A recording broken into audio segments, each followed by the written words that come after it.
जरा सोचो, एक विशाल साम्राज्य जो पूरे हिंदुस्तान में फैला हुआ है, इसकी ग्रैंडर लाजवाब, इसका धन दौलत की कहानियां लेजेंडरी। ये था मुगल साम्राज्य अपने चरम पर। दुनिया की 1/4 आबादी पर राज करते थे ये। क्या आप इसकी ताकत की कल्पना कर सकते हैं? मुगलों की कहानी एम्बिशन, कॉन्फ्लिक्ट और अंत में हार की एक गाथा है। ये एक ऐसी कहानी है जो आज भी गूंजती है। ये हमें सत्ता के चक्रीय स्वभाव की याद दिलाती है। ये हमें संस्कृति और विरासत के एंड्यूरिंग इंपैक्ट को दिखाती है। मेरे साथ चलिए समय में वापस एक सफर पर। आइए इस शानदार साम्राज्य के उत्थान और पतन का पता लगाएं। अपनी सीट बेल्ट्स बांध लीजिए, क्योंकि इतिहास अब जीवित होने वाला है। क्या आप तैयार हैं? तो चलिए शुरू करते हैं। हमारी कहानी शुरू होती है एक युवा राजा बाबर के साथ। वो एम्बिशन और जीत की प्यास से प्रेरित था। वो फरगाना से आया था, जो हिंदुस्तान के उत्तर में बहुत दूर एक जगह है।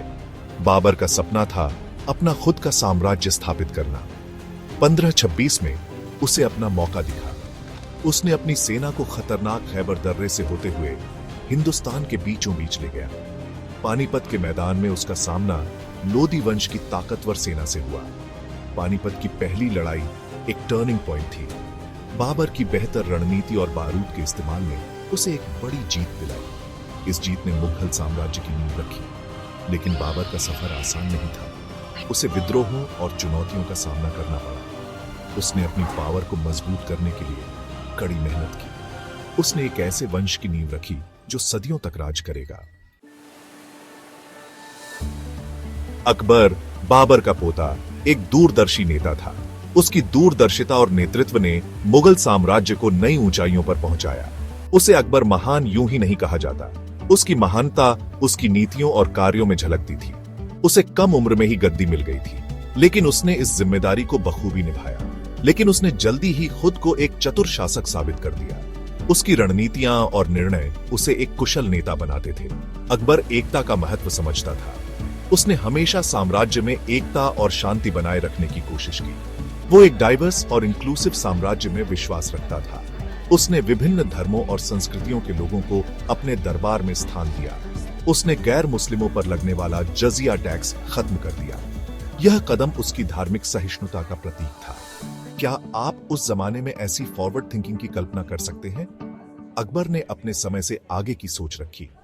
उसने सभी धर्मों के लोगों का अपने दरबार में स्वागत किया। यह उसकी उदारता और समावेशी दृष्टिकोण को दर्शाता है।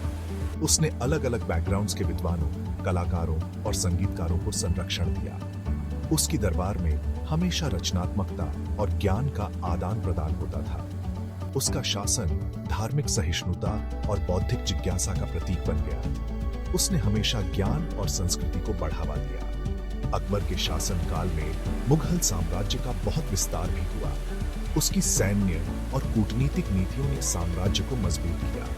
उसने कई राज्यों को अपने में मिला लिया। उसकी कूटनीति और सैन्य शक्ति ने उसे सफल बनाया। उसने उत्तर और मध्य भारत में मुगल शासन का विस्तार किया। उसकी महत्वाकांक्षा ने साम्राज्य को नई सीमाओं तक पहुंचाया। उसकी महत्वाकांक्षा की कोई सीमा नहीं थी, लेकिन यह हमेशा विजडम और न्याय की भावना से नियंत्रित रहती थी। उसकी विरासत आज भी हमें प्रेरित करती है। अकबर और उसके बाद आने वाले शासकों के तहत मुगल साम्राज्य फला फूला। इस समय के दौरान साम्राज्य ने न केवल राजनीतिक और सैन्य ताकत हासिल की, बल्कि सांस्कृतिक और कलात्मक रूप से भी समृद्ध हुआ। यह मुगलों का स्वर्ण युग था। इस युग में कला, साहित्य और विज्ञान में अद्वितीय प्रगति हुई। अभूतपूर्व विकास और समृद्धि का दौर था। मुगल साम्राज्य ने अपनी आर्थिक और सांस्कृतिक शक्ति को बढ़ाया। साम्राज्य का खजाना धन दौलत से भरा हुआ था। व्यापार और वाणिज्य ने इसे और भी समृद्ध बनाया। व्यापार फला फूला, जिसने भारत को दुनिया के बाकी हिस्सों से जोड़ा। व्यापारिक मार्गों ने न केवल आर्थिक बल्कि सांस्कृतिक आदान प्रदान को भी बढ़ावा दिया। इस युग में कला और वास्तुकला का एक उल्लेखनीय विकास हुआ। मुगल कलाकारों ने अद्वितीय कृतियों का निर्माण किया। मुगल बादशाह कला के बड़े संरक्षक थे। उन्होंने कलाकारों और शिल्पकारों को प्रोत्साहित किया। उन्होंने शानदार मस्जिदों, मकबरों और किलों का निर्माण करवाया। ये इमारतें आज भी उनकी महानता की गवाही देती हैं। ये स्थापत्य चमत्कार आज भी मुगल ग्रैंडर के प्रमाण के रूप में खड़े हैं। इन इमारतों की भव्यता और सुंदरता अद्वितीय है। ताजमहल के इंट्रिकेट डिजाइन्स की कल्पना कीजिए। इसकी बारीक नक्काशी और सुंदरता अद्वितीय है। जामा मस्जिद की ऊंची मीनारों की तस्वीर अपने मन में लाई। इसकी वास्तुकला भी अद्वितीय है। ये आर्किटेक्चरल वंडर्स सिर्फ इमारतें नहीं, ये मुगल साम्राज्य की सांस्कृतिक और कलात्मक विरासत का हिस्सा है। ये पत्थर और संगमरमर पर लिखी गई कविताएं हैं। इनकी सुंदरता और बारीकी अद्वितीय है। ये मुगल साम्राज्य की कलात्मक प्रतिभा का प्रमाण है। कलाकारों ने अपनी कला से इतिहास रचा। ये महान साहित्यिक और बौद्धिक हलचल का भी समय था। साहित्य और विज्ञान में भी अद्वितीय प्रगति हुई। पूरे साम्राज्य के विचारक और लेखक मुगल दरबार में आते थे। वे अपने ज्ञान और विचारों का आदान प्रदान करते थे। वे जीवंत बहस और चर्चाओं में शामिल होते थे। इन चर्चाओं ने नए विचारों और सिद्धांतों को जन्म दिया। उन्होंने ऐसे साहित्य का निर्माण किया जो आज भी प्रसिद्ध है। ये साहित्यिक कृतियां आज भी पढ़ी और सराही जाती हैं। भाग 5। नींव में दरारें, साम्राज्य के भीतर फूट के बीज। लेकिन अपने स्वर्ण युग में भी मुगल साम्राज्य समस्याओं से मुक्त नहीं था। फूट के बीज साम्राज्य के अपने ही ताने बाने में बोए गए थे। अकबर के बाद आने वाले शासक हमेशा उतने टॉलरेंट या केपेबल नहीं थे। आंतरिक प्रतिद्वंद्विता और उत्तराधिकार विवाद आम हो गए। मुगल राजकुमार गद्दी के लिए आपस में लड़े। इन संघर्षों ने साम्राज्य को अंदर से कमजोर कर दिया। इसके अलावा साम्राज्य का विशाल आकार एक बोझ बन गया। इतने बड़े और विविध क्षेत्र पर प्रभावी ढंग से शासन करना मुश्किल हो गया। क्षेत्रीय गवर्नर तेजी से स्वतंत्र होते गए। उन्होंने मुगल बादशाह के अधिकार को चुनौती देना शुरू कर दिया। भाग 6। औरंगजेब का शासनकाल, एक विवादास्पद विरासत। महान मुगल बादशाहों में से आखिरी औरंगजेब 1658 में सत्ता में आया। उसका शासनकाल विस्तार और विवाद दोनों से चिह्नित था। वो एक धार्मिक मुसलमान था। उसने अकबर की धार्मिक सहिष्णुता की नीतियों को उलट दिया। उसने गैर मुस्लिमों पर फिर से जजिया टैक्स लगा दिया। इस फैसले ने उसके कई हिंदू प्रजा को नाराज कर दिया। उसे पूरे साम्राज्य में विद्रोहों का सामना करना पड़ा, खासकर दक्षिण में मराठों से। औरंगजेब के शासनकाल में मुगल साम्राज्य अपने सबसे बड़े भौगोलिक विस्तार तक पहुंचा, लेकिन इसने इसके पतन की शुरुआत भी की। उसकी नीतियों ने असंतोष के बीज बोए। उन्होंने साम्राज्य को अंदर से कमजोर कर दिया। भाग 7। चुनौतियों का उदय, मराठा और सत्ता के बदलते ज्वार। जैसे जैसे मुगल साम्राज्य कमजोर होता गया, नई ताकतें उभरने लगीं। पश्चिमी भारत का एक योद्धा समूह मराठा प्रमुखता से उभरा। उन्होंने दक्कन में मुगल प्रभुत्व को चुनौती दी। शिवाजी महाराज के नेतृत्व में मराठा एक दुर्जेय शक्ति बन गए। उन्होंने मुगल सेनाओं के खिलाफ बहादुरी से लड़ाई लड़ी। उन्होंने दक्षिण में अपना स्वतंत्र राज्य स्थापित किया। मराठों का उदय भारतीय इतिहास में एक टर्निंग पॉइंट था। इसने मुगल सत्ता के पतन और नए क्षेत्रीय खिलाड़ियों के उदय का संकेत दिया। मुगल साम्राज्य अब उपमहाद्वीप में निर्विवाद शक्ति नहीं रहा। भाग 8। ब्रिटिश ईस्ट इंडिया कंपनी, व्यापार से प्रभुत्व तक।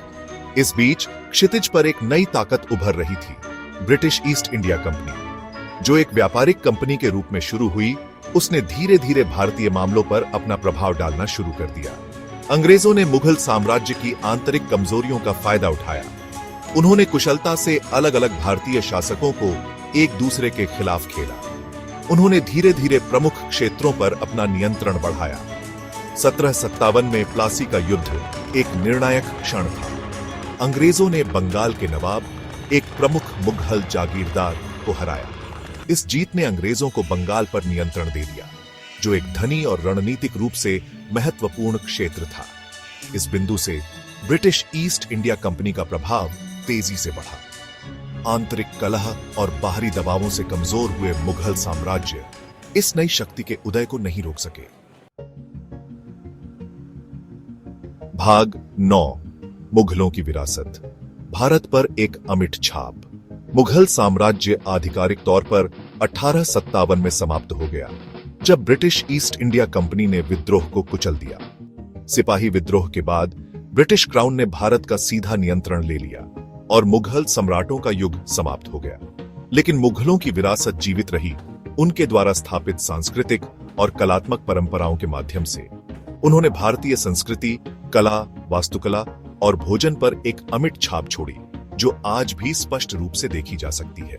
मुगलों ने भारत को इसके कुछ सबसे प्रतिष्ठित स्थापत्य चमत्कार दिए, जो आज भी लाखों पर्यटकों को आकर्षित करते हैं। ताजमहल के बारे में सोचें, जो दुनिया भर में पहचाने जाने वाला प्यार का प्रतीक है, और इसकी सुंदरता आज भी लोगों को मंत्रमुग्ध करती है। दिल्ली में लाल किले की कल्पना कीजिए, जो मुगल शक्ति और ग्रैंडर की याद दिलाता है, और भारतीय इतिहास में इसकी महत्वपूर्ण भूमिका है। ये स्मारक केवल पर्यटकों के आकर्षण का केंद्र नहीं है, बल्कि ये भारतीय इतिहास और संस्कृति के महत्वपूर्ण प्रतीक भी है। ये एक गौरवशाली अतीत के प्रमाण है, जो हमें हमारे समृद्ध इतिहास की याद दिलाते हैं। ये एक बीते युग की कहानी कहते हैं और हमें उस समय की झलक दिखाते हैं जब मुगल साम्राज्य अपने चरम पर था। भारतीय खाने में मुगल प्रभाव देखा जा सकता है, जो हमारे व्यंजनों को और भी समृद्ध और विविध बनाता है। मुगलई व्यंजनों की समृद्ध सुगंध और स्वाद पूरे भारत में पसंद किए जाते हैं, और ये हमारे खाने की संस्कृति का अभिन्न हिस्सा बन गए हैं। मुगल विरासत आज भी कलाकारों, लेखकों और संगीतकारों को प्रेरित करती है, और उनकी रचनाओं में इसकी झलक देखी जा सकती है। मुगल साम्राज्य की कहानी इतिहास के उतार चढ़ाव की याद दिलाती है और हमें सिखाती है कि कैसे समय के साथ सत्ता बदलती रहती है। ताजमहल, सफेद संगमरमर का एक चमकता हुआ नजारा, मुगल वंश की शानो शौकत का प्रतीक है। ये सिर्फ एक मकबरा नहीं है, ये पत्थरों में लिखी एक कविता है, अमर प्रेम का एक गीत है। मुगल अपनी फारसी जड़ों के साथ अपने साथ एक समृद्ध कलात्मक परंपरा लाए, जो भारत की जीवंत संस्कृति के साथ सहज रूप से मिल गई। इस मेल ने कलात्मक और वास्तुकला की प्रतिभा के एक नए युग को जन्म दिया, जिसने भारतीय परिदृश्य पर एक स्थायी विरासत छोड़ी। ताजमहल अपनी जटिल नक्काशी और उत्तम समरूपता के साथ शायद इस विरासत का सबसे प्रतिष्ठित उदाहरण है। मुगलों ने अपने वास्तुशिल्प के अजूबों से भारत पर एक अमिट छाप छोड़ी। उनकी स्थापत्य कला ने न केवल भव्यता और शक्ति को दर्शाया, बल्कि उनकी सांस्कृतिक और धार्मिक सहिष्णुता को भी प्रतिबिंबित किया। दिल्ली के भव्य लाल किले से, जो मुगल सत्ता का केंद्र था, यह किला न केवल एक सैन्य संरचना थी, बल्कि एक सांस्कृतिक और प्रशासनिक केंद्र भी था। यहाँ मुगल दरबार की भव्यता और शक्ति का प्रदर्शन होता था। पूरी तरह से नियोजित शहर फतेहपुर सीकरी तक, जो सम्राट अकबर की दूरदर्शिता और वास्तुशिल्प कौशल का प्रतीक है। यह शहर अकबर के शासनकाल के दौरान एक महत्वपूर्ण राजनीतिक और सांस्कृतिक केंद्र था। हर एक संरचना महत्वाकांक्षा, कलात्मकता और सुंदरता के लिए गहरी प्रशंसा की कहानी कहती है। इन इमारतों में मुगल वास्तुकला की उत्कृष्टता और उनकी कलात्मक दृष्टि का अद्वितीय संगम देखने को मिलता है। लाल किला अपनी विशाल बलुआ पत्थर की दीवारों और जटिल संगमरमर के महलों के साथ मुगल दरबार की भव्यता और शक्ति को दर्शाता है। यहाँ की हर दीवार और महल मुगल साम्राज्य की समृद्धि और वैभव का प्रतीक है। मुगल दरबार की भव्यता और शक्ति को दर्शाता है। यहाँ के दरबार में होने वाली गतिविधियां और समारोह मुगल संस्कृति और परंपराओं का जीवंत चित्रण करते हैं। सम्राट अकबर द्वारा निर्मित फतेहपुर सीकरी उनकी दूरदर्शिता और वास्तुशिल्प कौशल का प्रतीक है। यह शहर अकबर के शासनकाल के दौरान एक महत्वपूर्ण राजनीतिक और सांस्कृतिक केंद्र था। हिंदू और इस्लामी स्थापत्य शैलियों के एक अनोखे मिश्रण को प्रदर्शित करता है, जो अकबर के एक सामंजस्यपूर्ण समाज के दृष्टिकोण को दर्शाता है। यहाँ की इमारतें और संरचनाएं इस सांस्कृतिक मिश्रण का जीवंत उदाहरण है, जो अकबर के एक सामंजस्यपूर्ण समाज के दृष्टिकोण को दर्शाता है। फतेहपुर सीकरी की हर गली और इमारत में अकबर की धार्मिक सहिष्णुता और सांस्कृतिक विविधता की झलक मिलती है, जो आज भी हमें प्रेरित करती है। मुगल कला और वास्तुकला की प्रतिभा फारसी और भारतीय सौंदर्य शास्त्र के अनोखे संश्लेषण में निहित है। मुगल अपनी फारसी विरासत के साथ अपने साथ समरूपता, जटिल विवरणों और संगमरमर और कीमती पत्थरों जैसी सामग्रियों के उपयोग के प्रति प्रेम लाए। यह शिल्प कौशल जीवंत रंगों और प्रकृति से प्रेरित रूपांकनों की मौजूदा भारतीय परंपराओं के साथ खूबसूरती से मिश्रित हुआ। परिणाम एक संकर शैली थी जो भव्य और सुरुचिपूर्ण दोनों थी, जो मुगल दरबार के महानगरीय दृष्टिकोण को दर्शाती थी। मुगल काल में साहित्य और कविता का विकास हुआ। कला के संरक्षक के रूप में जाने जाने वाले मुगल सम्राटों ने कवियों और विद्वानों को उदार समर्थन प्रदान किया। मुगलों द्वारा भारत में लाई गई फारसी भाषा दरबार और प्रशासन की भाषा बन गई। इससे साहित्यिक परंपराओं का एक समृद्ध आदान प्रदान हुआ, जिसमें फारसी और भारतीय काव्य रूपों ने एक दूसरे को प्रभावित किया। मुगल काल में अमीर खुसरो और मिर्जा गालिब जैसे प्रसिद्ध कवियों का उदय हुआ, जिनकी रचनाएं आज भी मनाई जाती हैं। भारतीय संस्कृति पर मुगल प्रभाव कला और वास्तुकला से आगे भोजन के क्षेत्र तक फैला हुआ है। मुगल सम्राटों ने अपने परिष्कृत स्वाद के साथ भारतीय व्यंजनों में एक नया आयाम पेश किया। वे अपने साथ कुशल रसोइये लाए, जिन्होंने मसालों, मेवों और सूखे मेवों की एक विस्तृत श्रृंखला के साथ प्रयोग किया। ऐसे व्यंजन बनाए जो स्वादिष्ट और देखने में आकर्षक दोनों थे। मुगल रसोई की सबसे स्थायी विरासतों में से एक दम शैली में खाना पकाने का उपयोग है, जहां भोजन को उसके स्वाद को बढ़ाने के लिए बंद बर्तनों में धीमी आंच पर पकाया जाता है।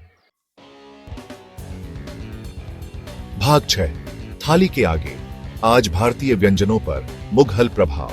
बिरयानी, कबाब और भरपूर मलाईदार करी जैसे व्यंजनों की लोकप्रियता में भारतीय व्यंजनों पर मुगल प्रभाव स्पष्ट है। मुगल काल के दौरान इन व्यंजनों को शाही रसोई में तैयार किया जाता था, जहां उच्च गुणवत्ता वाली सामग्री और सावधानी पूर्वक खाना पकाने की तकनीकों का उपयोग किया जाता था। ये व्यंजन, जो कभी मुगल राजघराने द्वारा खाए जाते थे, भारतीय पाक परंपराओं का एक अभिन्न अंग बन गए हैं। आज भारतीय रसोई में मुगल प्रभाव को हर जगह देखा जा सकता है, चाहे वह घर का खाना हो या किसी रेस्तरां का मेनू। मुगल व्यंजनों की समृद्धि और विविधता ने भारतीय भोजन को एक नई ऊंचाई पर पहुंचाया। मुगल शासकों ने अपने साथ फारसी, तुर्की और मध्य एशियाई पाक परंपराओं को भारत में लाया, जिससे भारतीय भोजन और भी समृद्ध और विविध हो गया। भारतीय व्यंजनों में मुगल प्रभाव का सबसे बड़ा उदाहरण बिरयानी है, जो चावल, मसालों और मांस का एक अद्वितीय मिश्रण है। इसके अलावा कबाब और मलाईदार करी भी मुगल रसोई की देन है, जो आज भी भारतीय खाने का एक महत्वपूर्ण हिस्सा है। उच्च गुणवत्ता वाली सामग्री और सावधानी पूर्वक खाना पकाने की तकनीकों का उपयोग करने पर मुगल जोर आज भी भारतीय खाना पकाने को प्रभावित करता है। मसालों का सही संतुलन और धीमी आंच पर पकाने की विधि मुगल रसोई की विशेषताएं हैं, जो आज भी भारतीय रसोई में अपनाई जाती है। चहल पहल वाले स्ट्रीट फूड स्टॉल से लेकर फाइन डाइनिंग रेस्टोरेंट तक मुगल रसोई के स्वाद पूरे भारत और उसके बाहर स्वाद कड़ियों के लिए भाती रहती है। मुगल व्यंजनों की लोकप्रियता न केवल भारत में बल्कि दुनिया भर में फैली हुई है। मुगल व्यंजनों की समृद्धि और विविधता ने भारतीय भोजन को एक नई ऊंचाई पर पहुंचाया। मुगल शासकों ने अपने साथ फारसी, तुर्की और मध्य एशियाई पाक परंपराओं को भारत में लाया, जिससे भारतीय भोजन और भी समृद्ध और विविध हो गया। भाग 7, एक जीवंत विरासत। आधुनिक भारत में मुगल प्रभाव। मुगल विरासत इतिहास की किताबों या संग्रहालयों तक ही सीमित नहीं है। यह एक जीवित विरासत है जो समकालीन भारत को आकार देती रहती है। मुगलों के स्थापत्य चमत्कार हर साल लाखों आगंतुकों को आकर्षित करते हुए विस्मय और आश्चर्य को प्रेरित करते रहते हैं। कपड़ों और गहनों से लेकर संगीत और नृत्य तक विभिन्न कला रूपों में फारसी और भारतीय सौंदर्य शास्त्र का मिश्रण परिलक्षित होता है। भाषा, साहित्य और व्यंजनों पर मुगल प्रभाव भारतीय संस्कृति को समृद्ध करता रहता है, इस युग के स्थायी प्रभाव को प्रदर्शित करता है। भाग 8, संस्कृतियों को जोड़ना। मुगल कला और वास्तुकला की एकीकृत शक्ति। अपनी राजनीतिक जटिलताओं के बावजूद मुगल युग ने भारत में सांस्कृतिक आदान प्रदान और एकता को बढ़ावा देने में महत्वपूर्ण भूमिका निभाई। मुगलों ने कला के अपने संरक्षण के माध्यम से एक ऐसा स्थान बनाया जहां विभिन्न धार्मिक और सामाजिक पृष्ठभूमि के कलाकार और शिल्पकार असाधारण सुंदरता के कार्यों में सहयोग और निर्माण कर सकते थे। कलात्मक परंपराओं के इस मेल ने सांस्कृतिक विभाजनों को पाटने और साझा विरासत की भावना को बढ़ावा देने में मदद की। भाग 9 निष्कर्ष। भारत की आत्मा पर एक शाश्वत छाप। मुगल युग हालांकि कुछ सदियों से हटा दिया गया है, भारत की आत्मा पर एक शाश्वत छाप छोड़ गया है। उनके स्मारकों की भव्यता, उनकी कला की सुंदरता और उनके स्थापत्य की जटिलता आज भी हमें विस्मित करती है। मुगल वास्तुकला की बारीकियों में छिपी हुई कहानियां और उनकी कला में उकेरी गई भावनाएं हमें उनके समय की झलक देती हैं। उनके साहित्य की समृद्धि और उनकी लेखनी की गहराई हमें उनके विचारों और दृष्टिकोणों से परिचित कराती है। मुगल साहित्य में निहित ज्ञान और उनकी कविताओं की मधुरता आज भी हमारे दिलों को छूती है।